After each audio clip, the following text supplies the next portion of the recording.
Purbachal 300 fit থেকে ফেরার পথে এই বাইকটাকে আমি খেয়াল করলাম।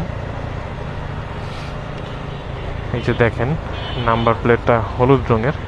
তো এই ধরনের নাম্বার প্লেট কিন্তু শুধুমাত্র ভিআইপি লোকজনের জন্য অ্যালাউড, এবং এই ধরনের নাম্বার প্লেট সাধারণ যানবাহনের জন্য ব্যবহার করা সম্পূর্ণভাবে নিষিদ্ধ এবং আইনত অপরাধ। তো আপনারা যারা এই ধরনের নাম্বার প্লেট ব্যবহার করেন, কাইন্ডলি এই ধরনের নাম্বার প্লেট ব্যবহার করা থেকে বিরত থাকেন, অন্যথায় বড়সড় মামলার সম্মুখীন হতে পারেন, প্লাস সাথে জেলও হয়ে যেতে পারে। তো আমি অবশ্যই সবাইকে বলবো যে ভিআইপি নাম্বার প্লেট বা ইয়েলো কালারের নাম্বার প্লেট ব্যবহার করবেন না। আপনার যদি নাম্বার প্লেট না এসে থাকে তাহলে সাদা রঙের নাম্বার প্লেট পাওয়া যায়, সাদা কালো, সেটাই ব্যবহার করবেন, যেটা নর্মাল ভেহিকেলের জন্য অ্যালাউড।